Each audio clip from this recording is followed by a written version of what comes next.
Bana Congo to telema to lobela mboka Bole to suwa ko bimisa na poasa Bana Congo to telema to lobela mboka Bole to suwa ko bimisa na poasa Ba député to votaki bazo salarien to tele la funa bazo salarien Congo to lega na mwamba bazo salarien to tele lukunga bazo salarien na baboko kuna bibembe bazo salarien to tonga na changu bazo salarien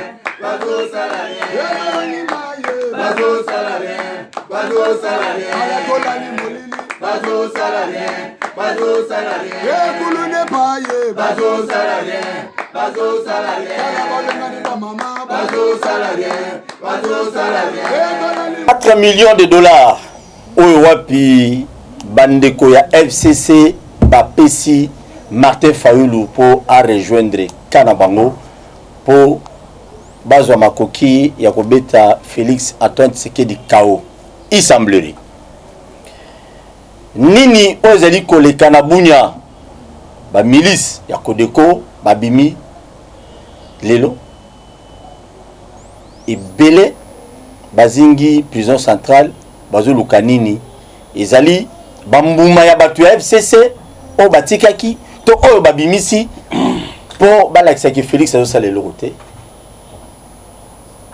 yango nde makambo mibale mosusu koya otokobeta lelo na droite tozana moto boye biso bomoni lineti boye maneti wana a besoin oloba donc Kabila pese dia makambo oloba mais moi aussi désormais bo mesana na formule oyo kaya FCC tokoya mahaba wana ba na plateau tout est possible on a débat contradictoire te ngai na innover na ndenge na ngai ka bato IDPS bato ya ba parti belé parti bienvenue liota njoli to banu ya bango mibale poto yeba moi makansini bango pe bazana ngo ezateka to ba mutu moroti ndeko Alain Boni malamu ndeko Paul Tosuwa esengeza pona biso na ndenge bobengisi biso soso pona koya kosona na bandeko na biso ebele bazola na biso na nzela ya itando ike.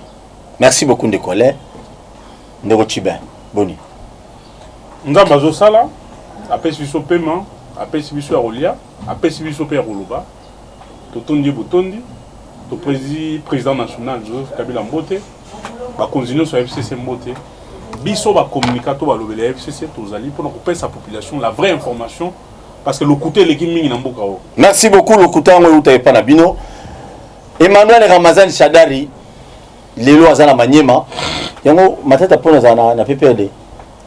Oui. Allez, matata za PPRD. Azana PPRD. Oui, azana camarade de parti. Et solo actif. Non mais côté azana camarade de parti. Point barre. Azana camarade de parti. Pour dire yaka na activité na bino ta. Wana yo muto lobby. Tengate bato ba lobby. Bino ba journaliste mikolo. Merci beaucoup ndeko Alain to bandi Emmanuel Ramazan Shadari. Coup sur coup. Akiko yoko la nage. Na manyema akesani kuna. Serge Chiba. Merci beaucoup. Ba yebalubaka Shadaka ko nager, bango aussi ba nager parce que bazara côté patepa. Ibanda masolo. Yé pas appelé Ibanda masolo. Le noir l'Assemblée nationale est le comment bololo, ba cortège comment bololo. Donc avant simba coup sur coup, papa faut la bagarre. OK Maniema. Maniema ezali nini? Le PPRD est un parti organisé et structuré. Le secrétaire permanent par la volonté, il y a président national, on a planifié une série d'activités. Il y a redynamisation de la structure à partir. La mission commence par Kindu. Parce que, oui, que deux fois, on a vu Emmanuel Shadari, cela fait 2 ans qu'il a quitté Namboka a été. Parce que ça a député national, Eli à Kindu. Azali, Lelo, Okita. N'est-ce que toujours ça des missions, et si a quitté Kindu, Kindu est quoi? Ville mobimba paralysée. Quanti quoi peut perdre la Kissi, fidélité dans le pas Kabila, population qui ne l'axi, fidélité pas Emmanuel Ramazan Shadari, nous sommes un parti national. Cette série d'activités, ça s'accompagne de la formation de cadre. Il y a parti au niveau de la base, et même aussi un nouveau vent, il y a formation netobia ba cadre, mais aussi redynamiser les partis. Parce que le parti, ils allaient nettement, il faut soigner en à tout moment. Il faut amener la bonne information. Moi, je comment on a double vitesse. Les fausses informations circulent en avant. Les vraies informations arrivent en retard.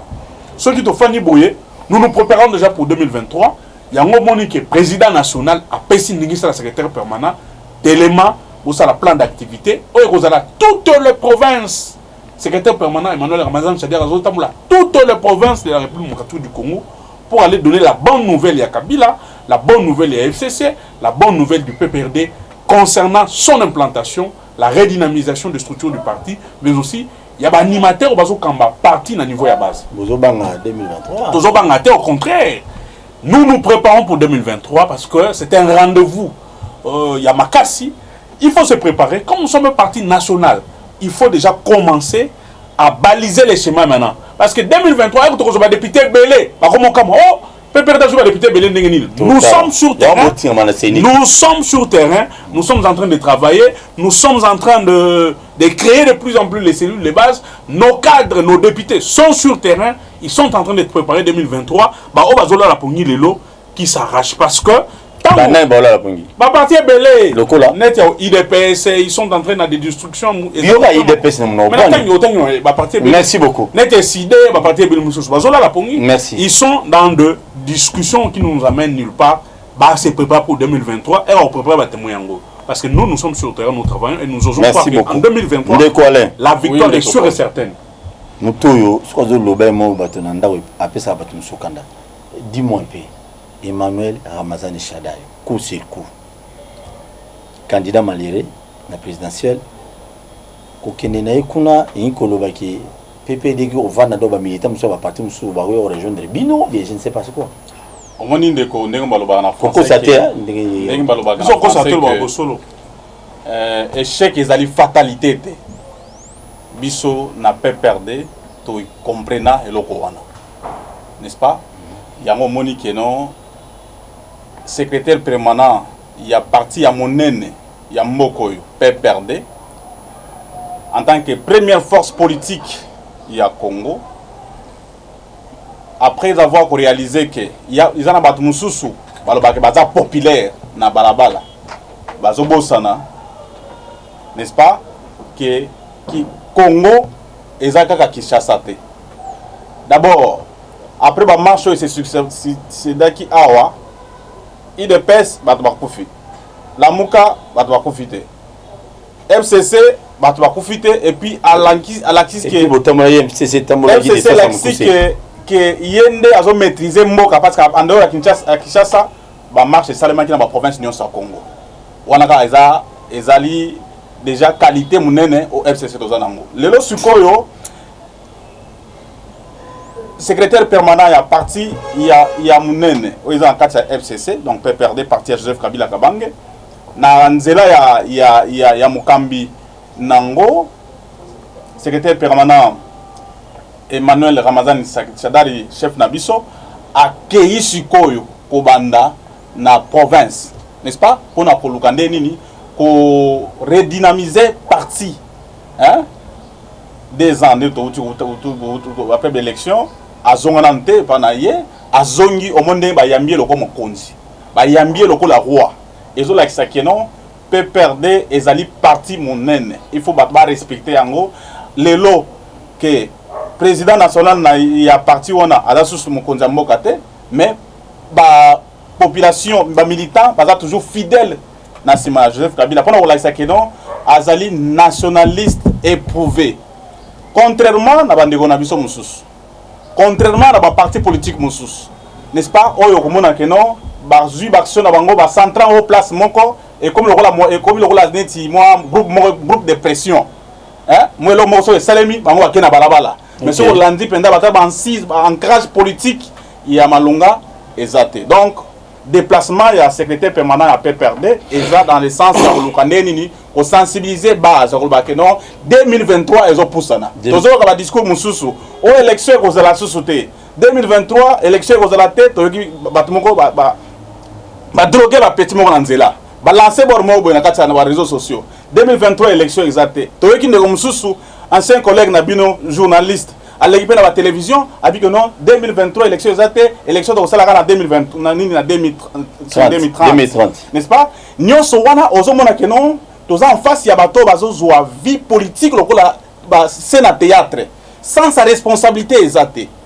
Bon toko regretter parce que moko biso to pesa ki importance na bato moko to yeba ki ndenge bazaleli avec le temps de comprendre bango sikoyo mususu ayo obeta susu mususu to moni pe na katanga kuna pa moko alobi non na 1923 baba kingo commence 1923 Félix Tshisekedi a reçu second mandat donc tu comprendre que papa zo vivre na passé hein na passé tozo comprendre eloko moko ke bande kona biso ya cash bazaki distrait bango bakanisa que 5 ans et 100 ans mais malem bamoni que mikolo ngo zo poussana par rapport à l'échec na bango oyo ba récolter population ya sanctionner bango ba citer bango ba récolter ce écoutez nganaza j'ai une spécialité na management des entreprises tolo ba boy ce que ça la musala résultat za moko soit réussite soit échec on ne justifie pas échec on justifie en côté non na choix qui parce que donc quand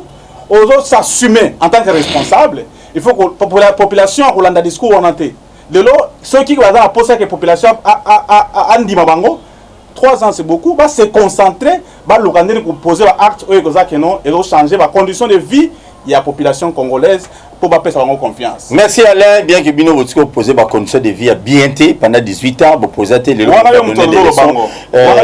Emmanuel Ramazani Shadari, candidat président de la République, il a compté à PPRD en 2023. Pourquoi tu t'agites 2023 comme nous noté tout l'année bateau bateau là la pungi babongama babong ça va partir répondre à Mutuna. Non, ce n'est pas encore le moment. Merci beaucoup. Ce n'est pas encore le moment. Mais la question tu dois la poser dans sens soyo.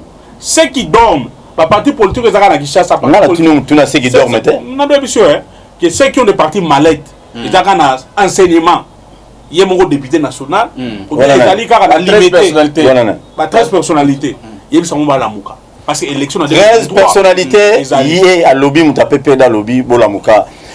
Est-ce que 4 millions de dollars au lobby Kingakati et puis Simon Amboka Martin Fayulu Ezaya solo tolokota ndekwale ndekoranga Paul oyebi ke tango zotuna mutuna wana yo moko otuni d'un coup oyebi ke zotuna eloko moko ekosalema te pourquoi parce que lelo biso hein yo zo ba très bien que ngana za président national il y a association nationaliste des jeunes kabylistes et puis na kata association na biso to pesa ndeko Joseph Kabila to pesi to nommé patriarche politique pour la mboka oyo wana bino groupe na bino non ba jeune na kata na ensemble biso ne to pesi kombo sko ba congolais nyonso ba jeune ba ndimi yango partant ya makamdengo zo salema na wana na ndimi ngote na Congo pour émerger na scène politique il faut citer Joseph Kabila il faut tanga Kabila yo na émission na yo so za posa ke bato balanda ngo mingi tanga Joseph Kabila o monisco yo source du pouvoir heureusement ngana tanga Kabila ninga bien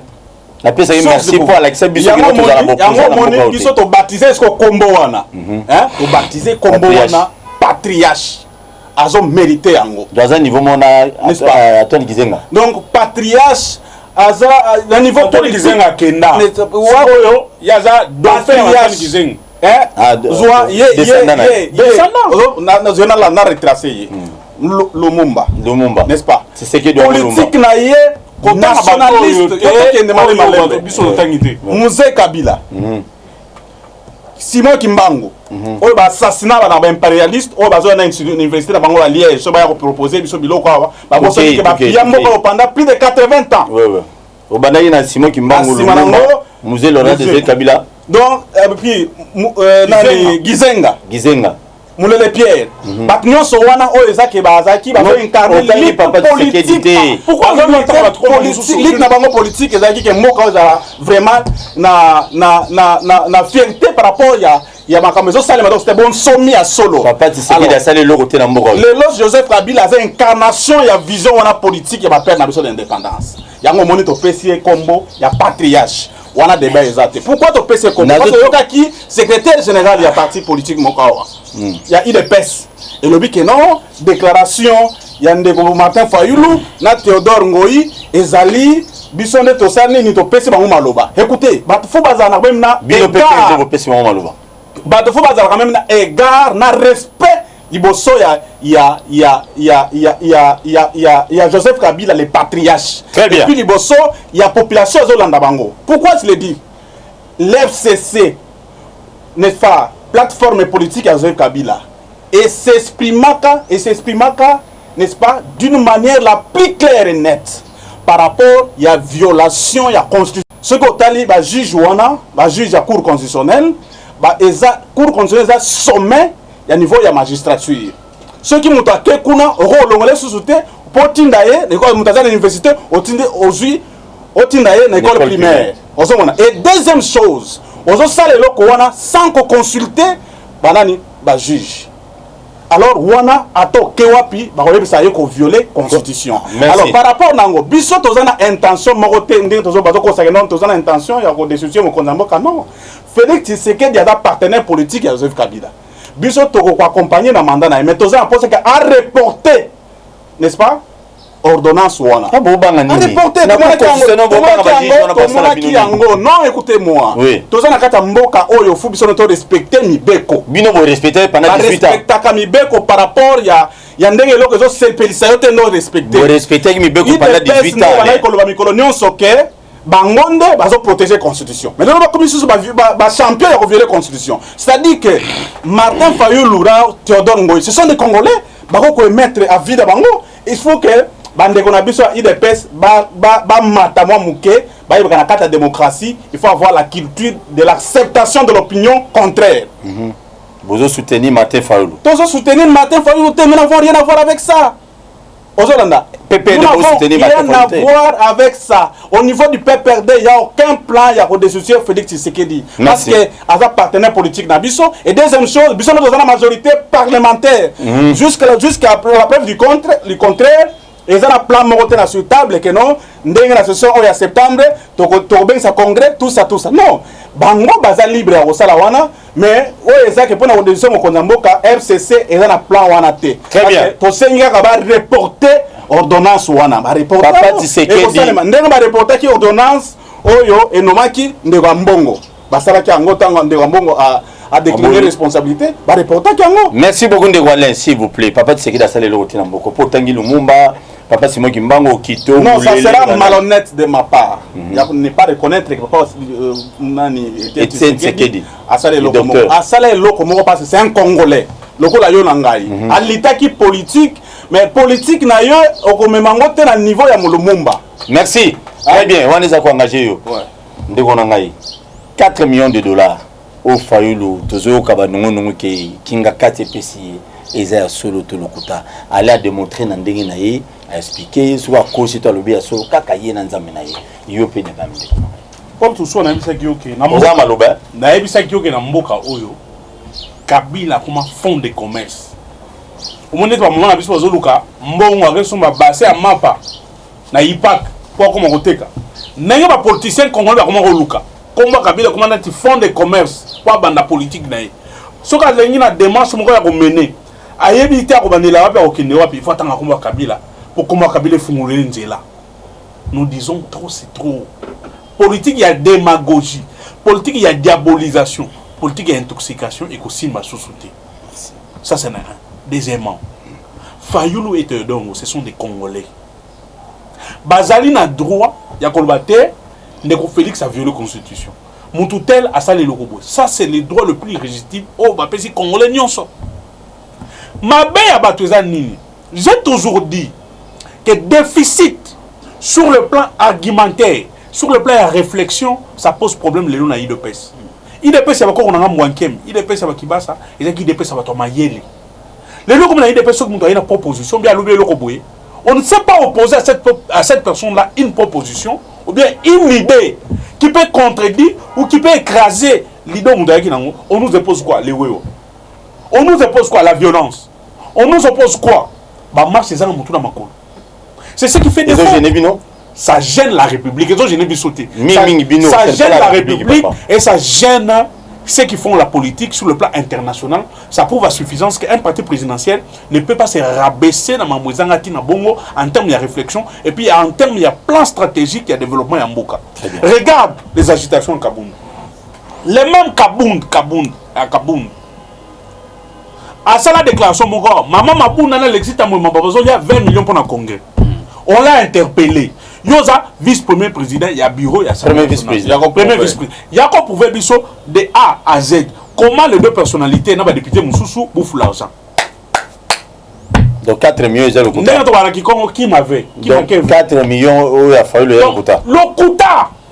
On a compris que Kabound dans sa tête, n'ayant pas des arguments, n'ayant pas la stratégie à gérer parti mon IDPS, il doit. Ah oui, mais ils appellent IDPS, c'est parti mon IDPS, c'est parti mon pour les PPRD. Non, parti mon opposition.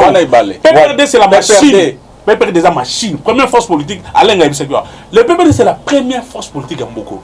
Kabound nous a Yebi. Non. Ozo même Batou, na sabulu eke. Et tozo amuki na débat. Parce que ozo côté na biloko ngape na ko lekisa moté parce que Batou nda ko ba se déranger. Et là on est na côté. C'est là. IDP c'est sali temps 7 ans na mboka oyo. Il y a lutte na opposition oyo bino ni. Lita ko buka biloko Batou. S'il vous plaît. Lita ko tumba biloko Batou. Lita ko tumba ba policier. Ngai na zo tonga mutu na. Lita intox. Peu importe. PP bino bokosi déjà combien? Biso, tout ça qui déjà 17 ans. 17 ans. Déjà depuis là Joseph Kabila na bokonzi PP de créamé tilelo. Ndozolo bakino.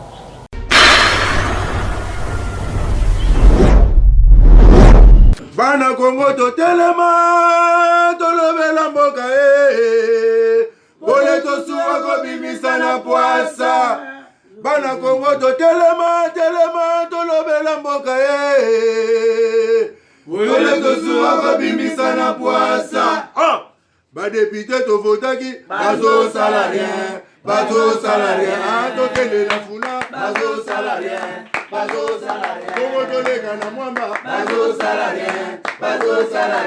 To kende lukunga bazo salarien. Na baboko kuna bibembe bazo salarien. To zonga na changu bazo salarien.